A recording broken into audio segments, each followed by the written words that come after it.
Welcome to the Short Horror Beercast's bonus episode. I don't know what we're going to call it.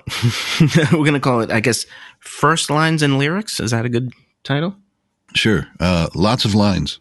Lots of lines. That's lines everywhere. I like that. Let's do some lines here. Let's do some lines. Yeah. All right. So I'm like, yeah. And I've never done coke in my life. I have never either. That's really weird. Yeah. Is it weird? It is. Well, for me, it is. I've done every other damn thing. Oh, okay. Don't you love people on coke, though? No. Well, for example, I love Robin Williams. Love him. Yes. But I don't love his stand-up. It's the most manic, crazy shit ever. Yeah. It's genius, but it's so coked up and insane. Yeah, it is. That I can't do it. But his acting, I'm there every time. Yeah, right. He was always great. Yeah, he was amazing. Yeah, he really was. So, but yeah, and by the way, very good friends with Harlan Ellison. Yes, I did know that. I remember that from the documentary. Yeah, right. Yeah. So,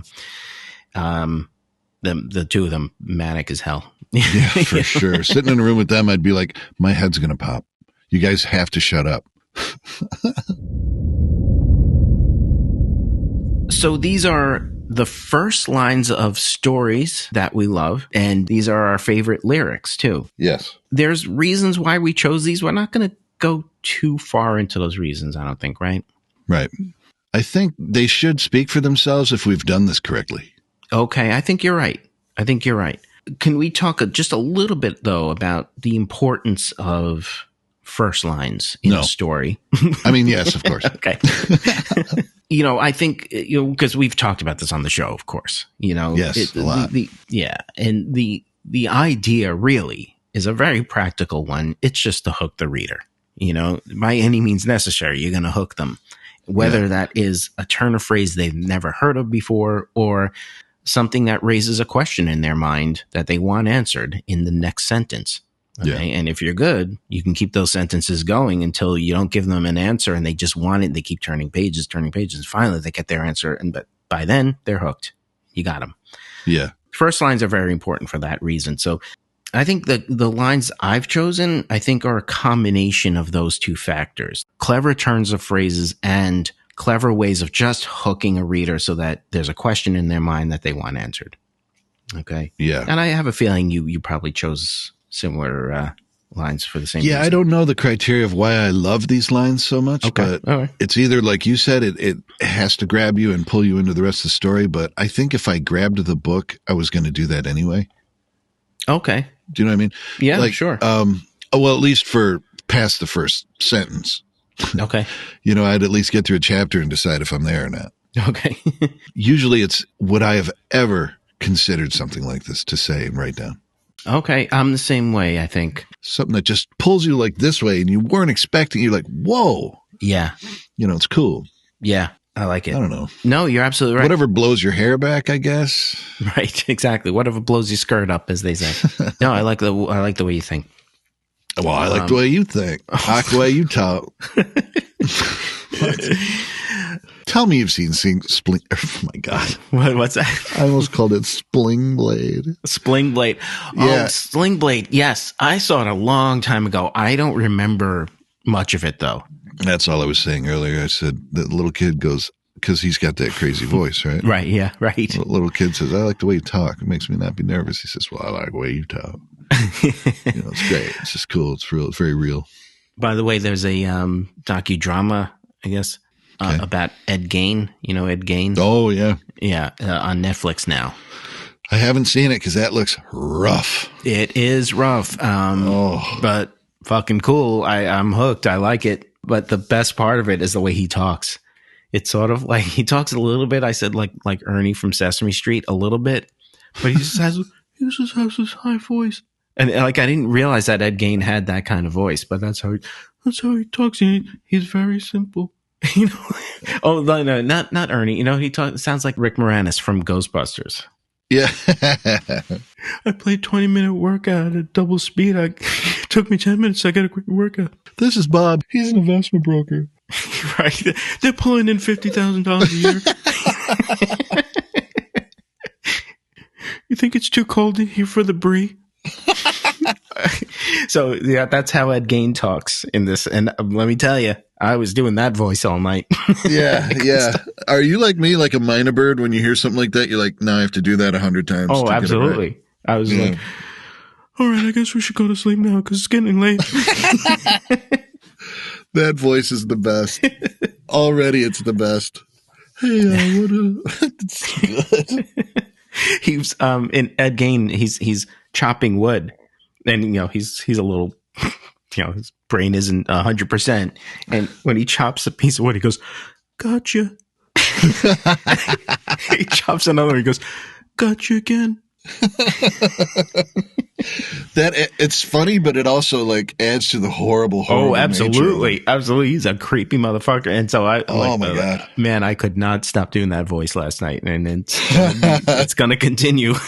Is Kim like, please stop doing that? Yeah, I mean, she's used to it by now. Jen has a very short fuse for that. Like, she'll let me do it about 4 or 5 times. And be like, please stop saying that. Well, yeah, 4 or 5 times.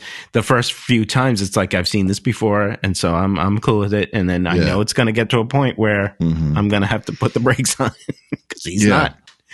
And are you like me, where all you want is the reaction? Oh yeah, I will follow her around and do something until she snaps. It's just humorous to me.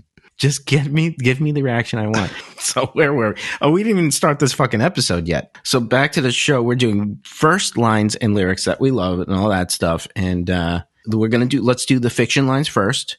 Yes. And so these are first lines of stories or novels that we love? Yes. All right. So would you like to start? Sure, I'll go first. Just so you know, I chose 5 authors, 2 examples of each. That's just the way I felt like doing it. Okay. But there's no rules here, man. Oh, yeah, there's no rules. It's all cool, bro. Go for it. All right. So my first one, Call Me Ishmael. Ah, yes. Herman Melville, Moby Dick. Yes, very good. Very good. I have Mark Twain as my first, from Tom Sawyer. Is Tom, no answer. Tom, no answer. That's it. I love it. Very good. Yes. Twain. How did I leave out Twain? Yeah. Oh, can I give you my other Twain while I'm here? Hit me. The McWilliamses and the Burglar Alarms short story that he wrote. The conversation drifted smoothly and pleasantly along from weather to crops, from crops to literature, from literature to scandal, from scandal to religion, then took a random jump and landed on the subject of burglar alarms. That's that. That's a good one. I'm going to be overly pedantic and equate this to Edgar Allan Poe's Murders on the Rue Morgue, because Auguste Dupin, his Sherlock Holmes-like detective, is like really good with deduction the way Holmes is, but he's like almost supernatural about it. And the story opens, they're just walking in silence, and Dupin says to his companion, "Yes, you're absolutely right," or something like that. I can't remember. It's been a while, but basically what he did in his mind was he saw that the guy was like looking at a crack in the pavement, and he's like, and obviously you thought that reminded you of the stars or constellations, and specifically the constellation of whatever, and that reminded you of this, and that reminded you of this, and that reminded you of the restaurant. Is that restaurant still open or something like that? And so I was able to answer you there, So and I love that, because I do that. You and I do this all the time when we talk. We just did it. It starts off with one thing, and then you just hop and hop and hop and hop, and finally you get to something else. You're like, how the fuck did we get here? Oh yeah. Yeah. All right. So I'm sorry. So all right, go on. What do you got next? So number 2. Yeah. On my list is Jack Torrance thought a vicious little prick. Yeah. Okay, that's not a very original one. That a lot of people love that one, but I am one of them. From Stephen King, The Shining, by the way. Yes, for those who don't know. Absolutely. And I think later on in that paragraph, doesn't the official little prick, doesn't he blow his nose and then inspect the contents? Yes, he does. That's I have his name on the tip of my tongue. Stuart Whitman or Stuart. Something. Yeah. Damn it. Fuck it. I have the book about 20 feet away from me. I'm not going to go get it. Stuart something. It's gone. Just Stuart. Yes. So I gave 2. How about you give one more? One more? Yeah. All right. This one might be familiar. Okay. It was one of those things they keep in a jar in the tent of a sideshow on the outskirts of a little drowsy town. Ray Bradbury, The Jar. Yes, indeed. Yeah, that's become one of my all-time favorites. That is wonderful. Yeah, it's so good. It's just a brilliant start. Kills me every time. Yes. It's wonderful. Fucking Ray. Yeah, he's great. And that, again, it hooks you right there. That's it. Yeah, it makes me go, what was right? Right. I want to know. And it's just different enough. Just that, it's not a very normal sentence to throw at somebody. Yeah, exactly. Speaking of, I have Theodore Sturgeon, The Dreaming Jewels, his novel, The Dreaming Jewels. Uh-huh. They caught the kid doing something disgusting out under the bleachers at the high school stadium. Nice. Yeah. That is good. Stephen King, in his book On Writing, quotes that as a great first line. I think I remember that because that's familiar and it must be from his book. Well, this pissed me off because he misquoted it and misattributed the novel. Really? Yeah. And I was like, how the fuck did the editor not catch that? Totally misquoted. I can't remember how he misquoted it. Edited by Theodore Sturgeon. Right. Yeah, right.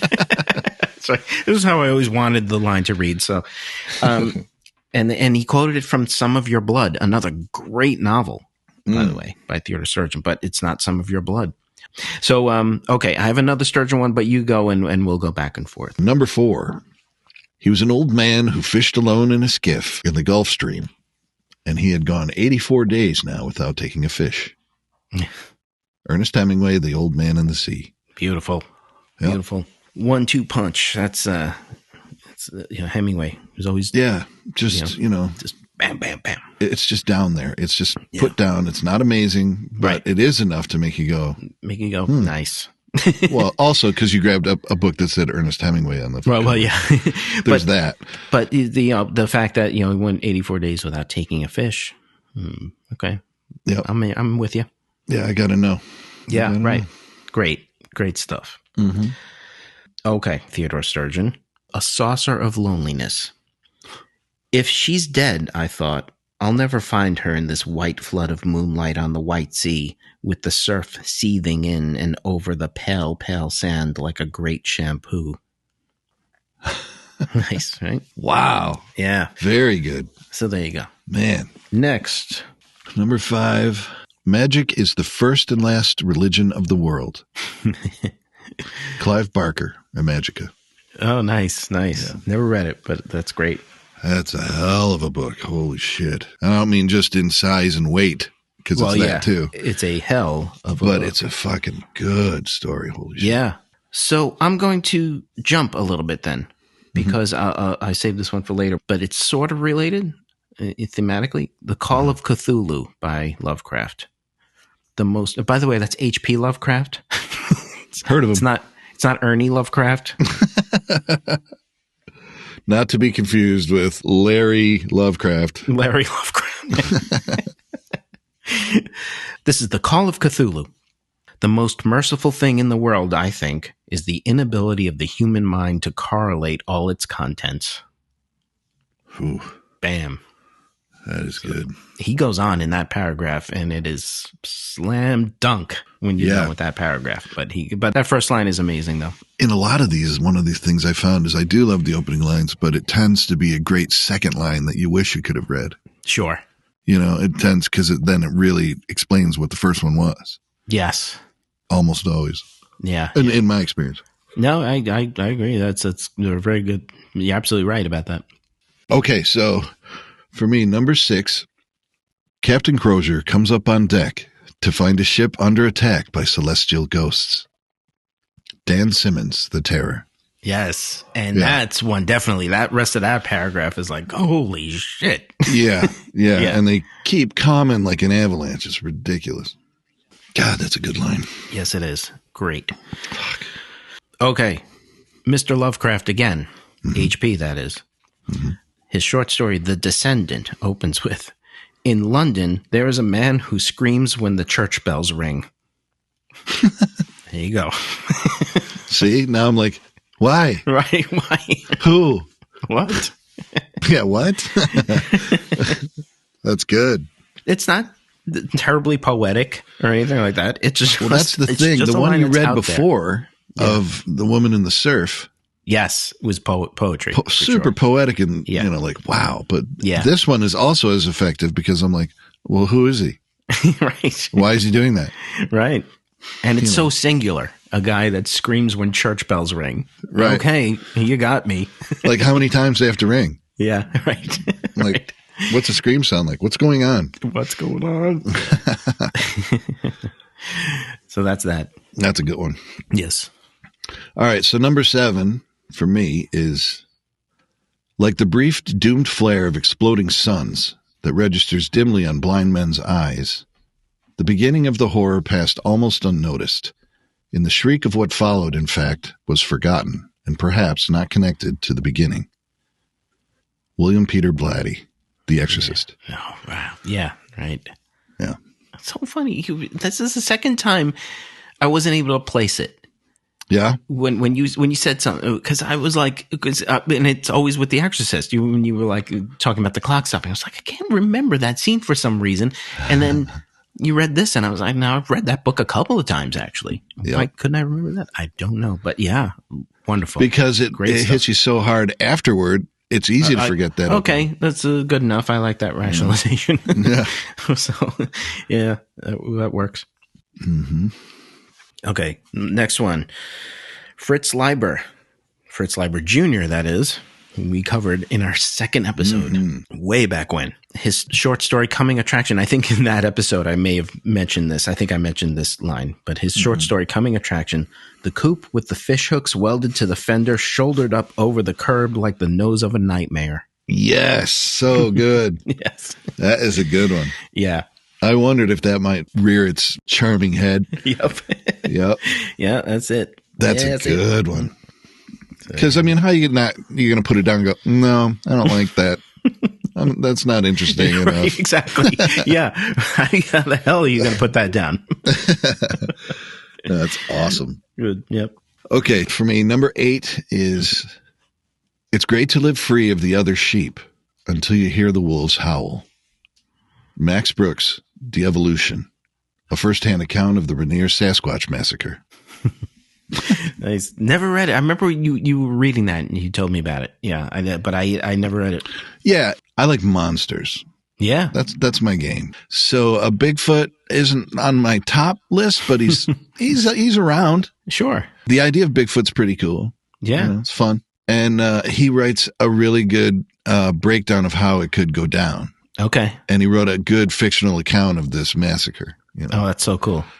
I love it. And he's good. Max Brooks is good. I like his stuff. I like his style. World War Z I thought was great.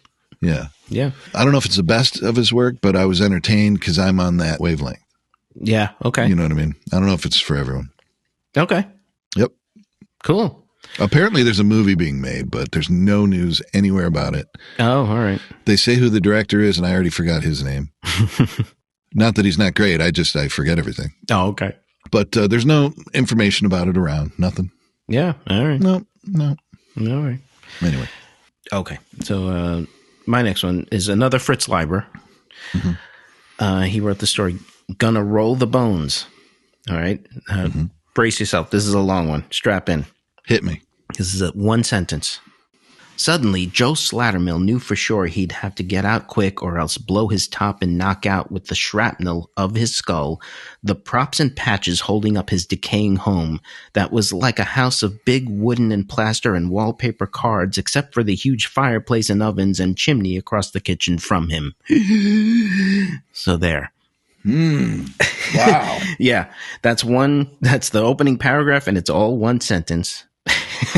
So this is an example of like not necessarily a poetic sentence, but a hell of a sentence. And when you read it, you're like, I like this. I like what this guy's doing. I want to read more, so he's just flexing and like, here we go. I'm going to give you a story here. And this is how I do it. He packed it full of interest. Like it's saying, wait till you hear this story I have to tell you. Yeah. Below his top and knock out with the shrapnel of his skull, the props and patches holding up his decaying home. Yeah. Just that alone is enough to make you like, okay, I'm here. I'm along with you here on this ride. Really good. Yeah. Good stuff. Oh my God. I like that. Yeah. I'll have to read that one a little more. That's a lot to absorb. Yeah. Man, that was fucking hard to read. Okay. So number 9 for me is there's a place in the town of Harmony where the rain falls differently than it does anywhere else. Peter Straub, Floating Dragon. Beautiful. Yeah. It's one of the very first horror novels I ever read. Oh, okay. When I was pretty young. I think I was 12 or something. Yeah. And I loved it. It was really, really, it was very Stephen King. They're very similar. Sure. Yeah. But it had a lot of elements of his work that I liked, a lot of reality seeping into some other world. Yeah. And Floating Dragon is a disease. Oh, okay. If I recall, it's like I said, I was 12. Right. I'm now 55, so Right. It's been a minute. It's been a while. Anyway, I like his writing. I think he's good. I think he lays it out just right. Yeah. Well, that was great. What you read was awesome. Yeah. All right. Slaughterhouse 5 by Kurt Vonnegut. Listen, Billy Pilgrim has come unstuck in time. Boom. Read that again. Listen, Billy Pilgrim has come unstuck in time. See, that's why the listen part got me. Oh, right. It's like I am. Yeah, I'm already sitting here. It's really interesting to add that. Yeah, it is. It is. I like that. Yeah, it's great. There's all sorts of wacky stuff going on in that book. I love Breakfast of Champions. I have a quote from that. But that was just, I don't know. I have a soft spot for that one for some reason. I don't know why, but. Let's have that quote. Okay. This is a tale of a meeting of two lonesome, skinny, fairly old white men on a planet which was dying fast. He's got this wonderful sense of humor where he just dips in and out of breaking the fourth wall. Mm-hmm. And so, hence the listen. That's addressing the reader directly. Uh-huh. And in Breakfast of Champions, he'll mention like a dinosaur or something, and he'll say like, a dinosaur was a beast the size of a choo-choo train. A choo-choo train. Whatever. Like, it's almost as if he's almost writing it as if you're not from planet Earth. And you're like, what's this? Sounds like if you're a 4-year-old not from planet Earth. Right. Exactly. It's funny. It's so weird. Or like at one point in Breakfast of Champions, he breaks the fourth wall and just gives the penis sizes of all his characters. That's helpful. Yeah. And then he says, I think he says, my penis is 2 inches long and 5.5 miles in diameter. That made me think of I don't know what it was. I watched too much shit, but somebody said to someone else about someone else. Yeah. They said, yeah, when that guy enters the room, his dick is there 5 minutes before him. It's just good. All right. Back to literary masterpieces. Yeah, let's class this up a little bit. Yeah, seriously. All right. So, that was Breakfast of Champions by Kurt Vonnegut. Awesome. Let's see what number we're on. 10. Yes. As the night deepened and the wind swirled around the old house, Albert Haskins sat in his old recliner reading a paperback, blissfully unaware of both the car and the enormous hulking form hurtling north toward his farm. One navigating the freeway, the other sprinting through the woods and fields, and both illuminated under the first full moon of November. Alan Camborne, The Vents. Nice. That's a beautiful sentence. Beautiful. That's my pen name. Oh, okay. Alan Camborne. Oh, okay. Great, man. It's not. Here's the story. My high school band instructor, who I used to know pretty well when I was in school, like everyone else is a band instructor when they're in the band. Yeah. He ran into a friend of mine and he said, yeah, you still hang out with Steve and Alan Camborne? And he goes, who? He goes, you mean Alec Chambers? He goes, oh, yeah, sure. Like, whatever. That's great. Alan Camborne. So a few people just call me that now. Oh, that's great. That's hilarious. Yeah. No, that's a great sentence. And you know what's funny? When you were reading that, I remember you showing me that story. Yeah. And I yeah. thought to myself, as you were reading it, this reminds me of the story that Alec wrote. Yeah. Yeah. That's great. It's a great line, dude. Oh, thanks. It's Nice. my Beautiful sentence. Yeah. That's all I got. I thought I'd add in one. Okay, good. Well, then, tit for tat, I wrote a Western called From the Dust Returned. You do know I'm a nut for Westerns. I do know that, yes. Okay, good. This is great. Shh, everyone, shh, listen. It starts off, Buck Hansen was drawn to trouble the way mudflies are drawn to August. Ooh. Yeah, that's that. That's like my favorite of the first lines that I've come up with. It's great. Thank you. Holy shit. Yeah. So there. What is the name of your story? From the Dust Returned. And I must have internalized Ray Bradbury because he's got a book called From the Dust Returned. I must have. It wasn't an homage to that at all. I just happened to. That happens, man. Yeah. It lurks in there, and suddenly you're like, did I think of this? So this was published in a Western Digest anthology called The Big Adios. Cool. Can I find it? You can find it on Amazon. Well, I'm going to get it because I'm a Western nut and I'm a Lorello fan. So thank you. Do both. Okay. Yeah. All right. Yes. It's on Kindle Unlimited too. So there you go. Cool, man. Get a Kindle Unlimited version. Dude, it's so cool you publish your shit. Thank you. One time I said, if books were teeth, my bibliography is a hillbilly smile. Because I haven't published nearly enough as I should. It's not a full grill. You're right. Definitely not. Damn. So those are our wonderful first lines. Let's move on to our favorite lyrics because we're both music guys. Yes. We love music. Now, I have to preface this with a little bit of a disclaimer. I was never a giant lyric fan. Mm-hmm. I never really noticed them. I'm more of a music guy. Well, for me, I'm the same way. My first real eye-opener to music was a voice. Okay. There's been a lot of terrible lyrics in songs that have been great songs. Mm-hmm. And there's been no great songs with terrible music. Very good point. Yeah. So I'm real keen on the music end, too. Yeah. I'm a big Peter Gabriel fan. Sure. And have been since 13 years old or whatever. Right. Yeah.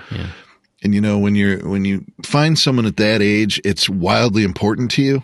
Yeah. Because you're at that weird formative age. Mm-hmm. So his lyrics, I was there, but it was more the sound of his voice was what blew my hair back. It was the sound. Yeah, the incredible voice. You know, so lyrics to me they have to be pretty cool for me to even care. Yeah. Yeah.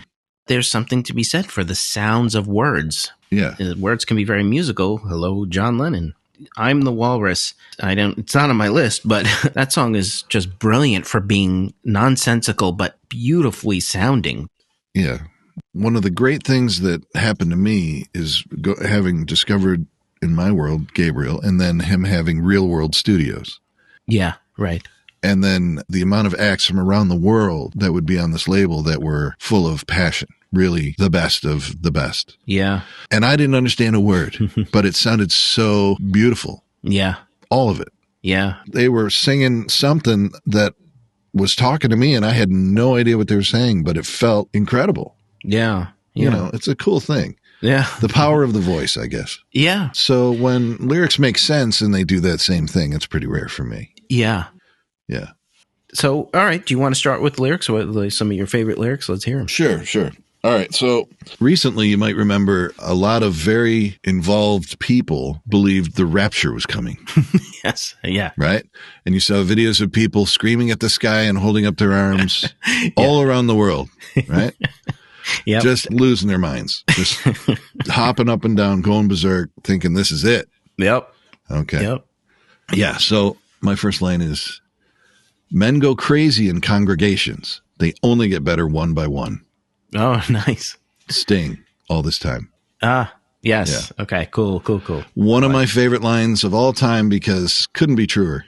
Yeah, absolutely. And the way he sings it, he syncopates it really nice too. I got to hand it to him. Okay. It's really cool. Nice. Yeah. Okay.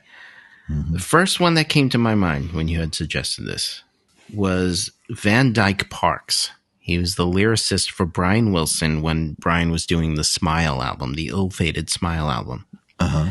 And the first thing they wrote together was a song called Heroes and Villains. Uh-huh. And the story goes is that they sat down at the piano and Brian played him the melody to Heroes and Villains. Now, it's a melody that spans over about 5 bars, and it's a single descending line of music. Okay,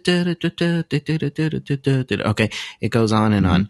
After he finished playing that line the first time, Van Dyke Parks thought for a second and said, I've been in this town so long that back in the city I've been taken for lost and gone and unknown for a long, long time.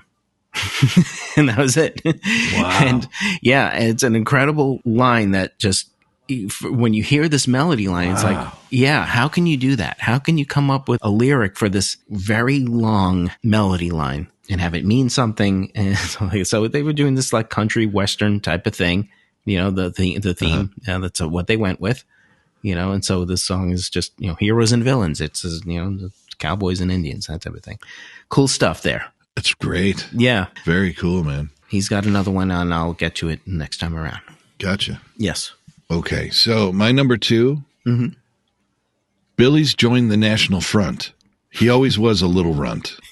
He's got his hand in the air with the other cunts. You got to humanize yourself. Beautiful. I love it. The Police, rehumanize yourself. Yeah, love that song. Man, is that good. Yeah. You know what? I'm done. I got to say it. Sting is the kid. He's so good. Yeah, he's good. When he's on, he's really on. He's really on, yeah. I agree. Yeah, for sure. Especially Police Sting. Oh, this stuff is great. All right, the next one I have is another Van Dyke Parks song. He did an album called Song Cycle. I'm chuckling because there's a funny story around this album. But he did an album called Song Cycle that I've grown to just love. And it's not for everyone. It's really bizarre. It's very strange stuff going on.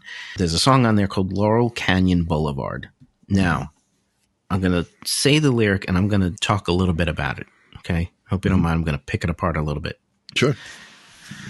Cracks of the beaten-in automobile pound the from 9-to-5ers.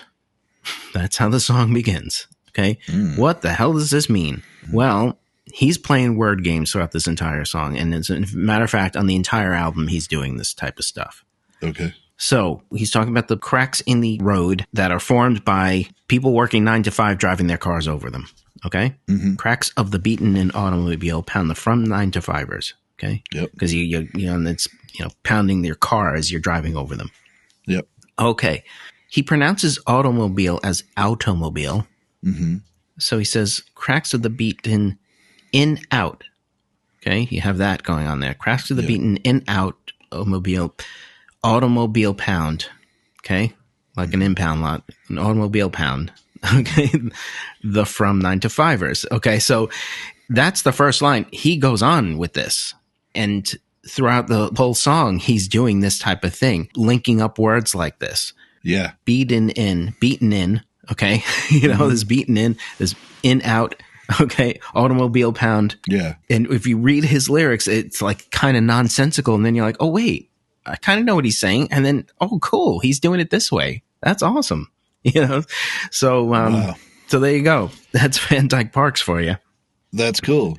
His album Song Cycle, Warner Brothers gave him a shit ton of money to make this album. They were really putting everything behind Van Dyke Parks. And it's a wonderful album. It's got really cool arrangements. It's all different styles of music on this album. And the album tanked really bad. And Warner Brothers started putting out these ads in like Billboard and Melody Maker and all these publications where they were like, send us your scratched copy of Song Cycle and 1 penny, and we'll send you 2 to replace it. Like that was a legit ad that they placed. Really? Yeah. They just were trying to get rid of all these excess LPs that they had because the album just wasn't selling at all. So like, if you have an album that's scratched, send it to us with 1 penny and we will replace it with not 1, but 2 fresh copies. Whoa. So you can wear 1 out and then play it again. Is this guy around? Yeah, he's still around. And he's done, yeah, like I said, he's done a lot of stuff. He's done film scores. He's done arranging for all sorts of people. I think he was that working must just feel horrible on that one album for him. It's like, what the fuck? He was like a darling of Warner Brothers at the time, so maybe they just were like, hey, I thought he was a cash cow, and nope. Yeah. Nope. Just a cow. Yeah. Man, that's a lot. All right. Moving on. Yes. Yeah, it is. Okay. Oh, but on that topic, though, if you like that wordplay association thing, there's a great song by Adrian Belew called Bird in a Box. Okay. And that is all he does. Every word ties into another word, ties into another word. And it's great. That's so cool. It's genius. Yes, it is. So check that out. Okay, will. Okay, so what is this? Number 3. Yes. You're one microscopic cog in his catastrophic plan, designed and directed by his red right hand. Nice. Nick Cave, red right hand. Ah. That has become since very popular due to Peaky Blinders. Oh, sure. Okay. That is the theme music for the show. I didn't realize. Okay. But it doesn't matter. This whole song, Red Right Hand, has the most astonishingly cool lyrics for me that I've ever read. Nice. Great. Actually, and shout out to friend of the show, Lee, who turned me on to him. Mm-hmm. All his lyrics do. They're amazing. That's great. Yeah. And I don't know if have you ever seen Nick Cave perform? No, I never have. Okay. It is weird. It's astonishing. Lee and I went to a show. Yeah. What is that? Sorry. They're just chasing each other. It's like they're just having some fun here. It's like goddamn I love stampede. it. You got to leave it in. It's awesome. Stampede. I'm sorry. Authentic podcast noises. Right. So authentic cat stampede. Is what that was. All right, go on. I'm sorry. Yeah. No, the Masonic Temple here in Detroit's a cool place to see a show, and that's where he was. Okay. And he has a thing with his audience, this weird rapport that he is like some sort of, and it sounds funny when anyone just says it, that he's some deity. He moves out into the crowd. Yeah. Above everyone somehow, like waist higher than everyone else. Yeah. With his arms kind of splayed out, and people are breaking their backs to get to him. Wow. They are like trying to touch this man. Yeah. Yeah. You know, and it is weird. Like, I wasn't like, oh, cult. You know, I didn't feel that. I felt like, right. I think I get it, because he has this weird, I was going to say charisma, but I always think of Stephen Toast. He's got charisma. Anyway, he's got this weird power to him that is very infectious. When you see him live, it's like you're sort of hypnotized while he's playing. It's really strange. That's cool. It's a bit of mesmerism he's doing. Yeah, yeah. I'm telling you, there's something up. Now, and it's a great fucking show. And it was actually one of the most beautifully mixed live performances I've ever fucking heard. I love that. It was louder than shit and clearer than anything I've ever heard. Oh, wonderful. Unbelievable. The whole show, we left there and I said, I can't believe what I just fucking saw. That's one of my biggest gripes about live shows. They're never well mixed. Never, but I mean, it's rare that you find one that is very well mixed. That's very cool. Yeah, it was, you know, I didn't know as much as Lee. He's been following him for a while. And I just was like, holy shit. Yeah. This guy's up to something. That's so cool. It was really good. It was something to see, man. If you see any footage of him live, you'll see it. You'll see people, they're not in control of themselves anymore. Wow. He's running the show. That's so cool. It's pretty amazing. So you mentioned Adrian Belew. That put me in mind of King Crimson, the documentary about them in the Court of the Crimson King. They interview several people who talk about the show as if it's a religious experience to go there to a King Crimson concert. Yeah. Very cool. I love that stuff. You know, right. Taylor Swift. No, that's a little scary, but you know. Well, I've never been to a show. I can't say, you know. Okay. I mean, you got to go to a show to know, because I'd never been to a Nick Cave show. Yeah. And I would have been like, I don't know. I don't care. Yeah. And then I went there. I'm like, oh, shit, you know. Yeah. Like, because me being a Gabriel fan, he used to do a thing in the 80s where he'd fall back in the crowd for a song called Lay Your Hands on Me. Oh, right. And he would just turn his back to the crowd, put his arms out, and fall back. That's amazing. That's amazing. Just trust everybody.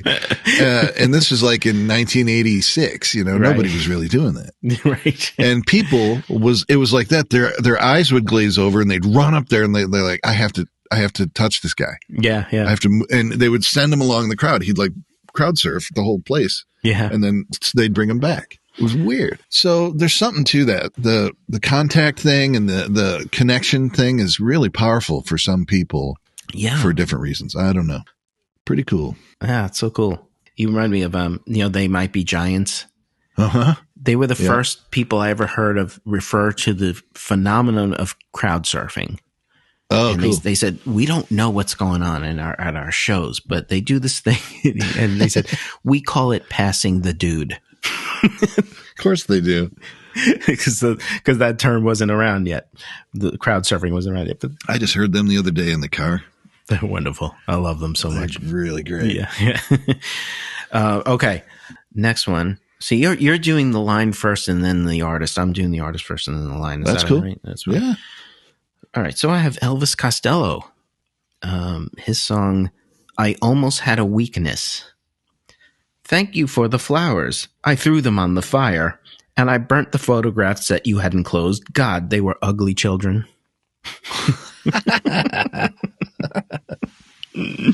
Excellent. That's the album he did with the Brodsky Quartet, by the way. Okay. And that brings up a point for me that I like lyrics too that aren't rhymy. Right. Yeah. Okay. Those can be great. Always can be amazing. Sure. But when they're not, sometimes it's like, that's awesome. I love that. Sure. You know. Yeah. So there you have it. Okay. My number 4. Automatic grease machine connects to the congregation's knees, while the docile flock ignores the shepherd's bloody teeth. Mike Murphy, Ransom. Nice. It's actually Hinge. It's the band I was in. Oh, okay. And I take no credit. All I did was play drums. Mike Murphy, the singer, came up with that, and nice. It's one of my favorite lines of all time. That's awesome. Yeah, I really like it. Cool. Amazingly talented dude, man. Yeah. Holy crap, yeah. Nice. Yep. Okay, so I was doing 2 per artist. I have another Elvis Costello. His song, The Other Side of Summer, which is kind of a Beach Boys parody. Uh-huh. The rabid rebel dogs ransacked the shampoo shop. Wow. Isn't that wonderful? I just love the alliteration of it. The rabid rebel, ransack, and then shampoo shop at the end. Yeah, and just the random weirdness of it is great. Right, exactly. And I guess he's talking about Billy Idol, like these guys who just care about their appearance and their hair and everything. He's talking about those people. Maybe I don't know what the fuck he's talking about, and I don't really care. It's a beautiful line. Right. So, yeah. You have it. Awesome. Yes. Yeah. The weirder, I don't know. I love it. The weirder it gets, if a line's like just odd. Yeah. Yeah. It's good. Okay. So my number 5, I took the old track, the hollow shoulder across the waters. On the tall cliffs, they were getting older, sons and daughters. The jaded underworld was riding high. Waves of steel hurled metal at the sky. And as the nails sunk in the cloud, the rain was warm and soaked the crowd. Peter Gabriel, Here Comes the Flood. Nice. Yeah. Nice. I have always loved that. Yeah. Beautiful. Waves of steel, for some reason, always intrigued the shit out of me. Yeah. It's cool. And they were hurling metal at the sky. I don't know. Everything about that song has interesting, obscure, weird PG lyrics. Yeah.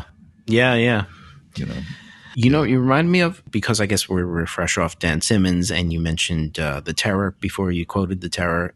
In Drood, the protagonist, which is Wilkie Collins, is enthralled with Dickens's writing, and the one point where he's just like, I give up. I'm not this good a writer. He talks about Dickens describing water, talking about pools of sunlight in the water because it's like the eddies are smoothing out and reflecting the sun. So it's just like pools in water. Yeah. he's like, I'm done. Yeah, right. You just are able to, so like waves of steel, if you're just able to nail something like that and just, that's what it is. It's amazing. Very cool. It's really good. Yeah. Also, for the record, I remembered it's Stuart Ullman.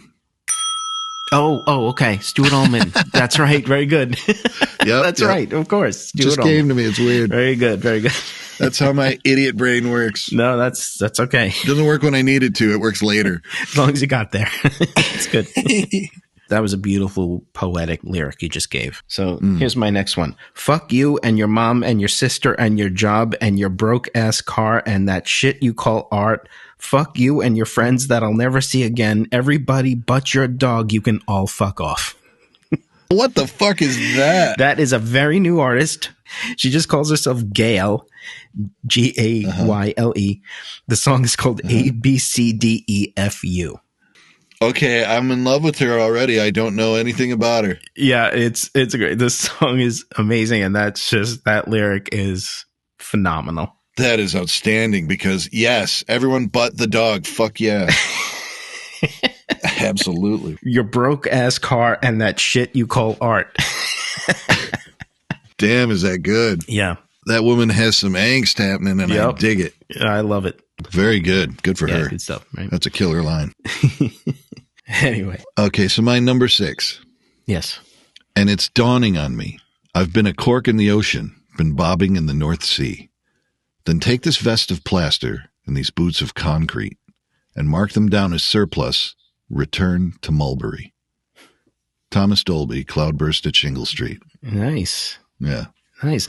A Cork in the Ocean reminds me of the Brian Wilson song I talked about in our Dark Music. Yeah, and I was going to bring up Thomas Dolby on the day. And isn't that funny? I was like, nah.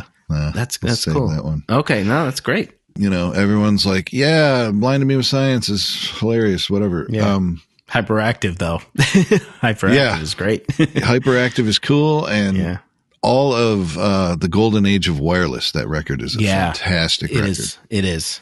Yeah, I love it a lot. It's a big part. Early on, when that was new, I found it and was like, yeah, I like Thomas Dolby. Like, this is happening. I like Thomas Dolby. Good stuff. Yep. All right, so because I did this little young kid, here's another young'un that the kids love these days. Her name is Olivia Rodrigo, and the song is called Vampire. I've made some real big mistakes, but you make the worst one look fine. It's almost like an old Torch song. That's some wisdom for a youngin'. Right? And so a little later in the song, she says, bloodsucker, fame fucker, bleeding me dry like a goddamn vampire. Good. It's a very strange song, too. I really like it. When I first heard it, I was like, what the fuck is going on in this song? Because it doesn't sound like the typical thing that you hear on the radio, the top 40 crap. It actually has some meat and bones to it, and it's odd. Cool stuff. Wow. Yeah, so that's 2 you hit me with, Junior. I'm going to have to check both of them out. That's right. What is that from? That's 2 Yomi Junior. Oh, that's Han Solo. Oh, right. He says Junior? Yeah, I think so. Oh, right. I think in Empire he says that to Luke. Okay. That's 2 Yomi Junior. The only one really worth watching. That's Empire. The one. Yep, yeah. Correct. Okay, my number 7. Yes. Well, I broke down in East St. Louis on the Kansas City line, and I drunk up all my money that I borrowed every time. And I fell down at the Derby, and now the night's as black as a crow. It must have been a train that took me away from here, but a train can't bring me home. Tom Waits, Train Song. Nice. That's very. You didn't think Tom I was Waits. going to do this without a Tom Waits song, did you? There's fucking no way. Yeah, and that's very Tom Waits, that lyric. Yeah, and I wondered if I was going to get through this part without a hitch, without getting all like verklempt. His shit really works me over. Really beautifully done lyrics. He's a master at it for me. Yeah. Painting pictures that I like to look at. Yeah, right. Okay. See, that's a great way of putting it, sure. Yeah.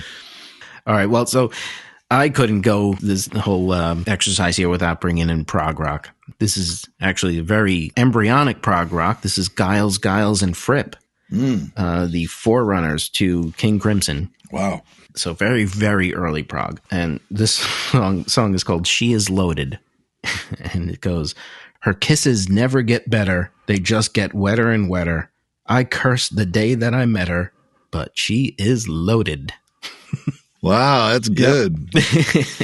That is good. Yep. Very obscure band, Giles, and Fripp. It's so hard to find their shit, but I think Robert Fripp just released a whole bunch on YouTube, like all this old stuff. And he finally really got rights back or something like that, whatever. Wow, because I thought they were notorious for go fuck yourself, find it yourself. You can't play it here. Oh, yeah, right. Yeah, he pretty much, that is his attitude. But I think once he, I guess maybe he figured nothing else was going to happen with this stuff. So he might as well just release it on his own and on YouTube. You can go and find it there.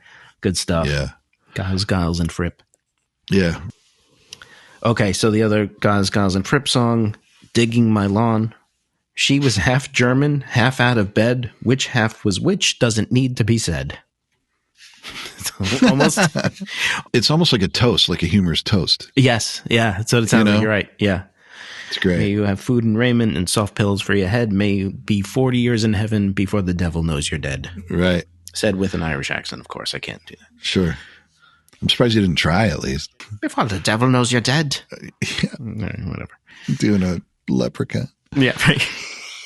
Yeah, my favorite toast is, I may botch it, but it's something like, here's to the girls and here's to their mothers. Here's to the wives and all the others. Drink their good healths as long as you're able and dream of their charms when you're under the table. Good. I thought that was great. That's great. I love it. Yeah. It sounded like it was going to be there was a man from Nantucket. Right. But no, it's actually a very nice toast. Nice. Yeah. Beautiful. Okay, so onward. Digressions. Holy shit. Yes, I know. Seriously. So, number 8. Mm-hmm. My hands are wrapped in your raven hair in the faded picture on the back stair. We were narrow, we were steady, trembling and ready to give it hell in this rocky world. In a crowded room, I stood there empty, looking for salvation and glory be, when a shot turned my head, and I saw you instead, walking into my rocky world. Daniel Lanois, Rocky World. Nice. Yeah. I've never heard of him. Never heard of Daniel Lanois? No. Really? I'm sorry, I haven't. Yeah, no, it's okay. I'm just surprised. I'm really, as with everything else, what I know real well, and what I don't know, you can fill fucking chasms. Okay. Yeah, I'm terrible. He's a producer initially, but he's also a hell of a musician. Okay. He produced U2's Unforgettable Fire and Joshua Tree. Okay. All right. I do know this name. Hold on. Produced Peter Gabriel's So. Yeah. Right. He's produced tons of shit. Yeah. Okay. And he's also put out great records of his own where he plays guitar. Like, it's unbelievable the sounds that come out of his guitar. Okay. Yeah, and his Vox amps and his tweaking and feedbacks and stuff. It's gorgeous stuff. And lyrically, he's great. He's really, really something. Okay. My favorite record is called For the Beauty of Winona. Okay. I would recommend you start there. Now that was okay. So that's a solo album. Yeah, solo album of his. Yep. Okay. Oh, it's got a naked lady on the cover. Yeah, and in Europe. She's nude. In America, they blur it out and it says American Edition. Because we can't handle that shit. Right, of course, no. Can't see that. Yeah. I wound up with one short. I don't know how I did it, but I wound up with one short. So either I'll be one short or I'll scramble to think of another. But okay.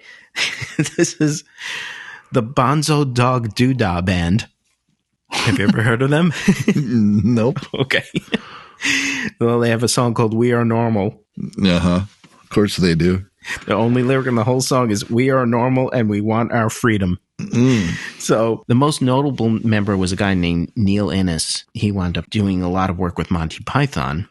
He was Robin's minstrel in the movie Monty Python and the Holy Grail. He's the guy that's singing to him. Yeah. Poor brave Sir Robin. Yeah. So he was a member of the Bonzo Dog Doodah Band, did a lot of songs for them, did a lot of writing for them. Did a song called How Sweet to Be an Idiot. The song We Are Normal opens the album called The Donut in Granny's Greenhouse. So you can see why the Pythons love these guys. Sure, yeah. That's right up their alley. Off the fucking wall. Yeah, they have a song called My Pink Half of the Drain Pipe. Ugh. You're like, man, the world is a fucking crazy place, but I got the Bonzo Dog Doodah Band to help me get through it. So right. There you go.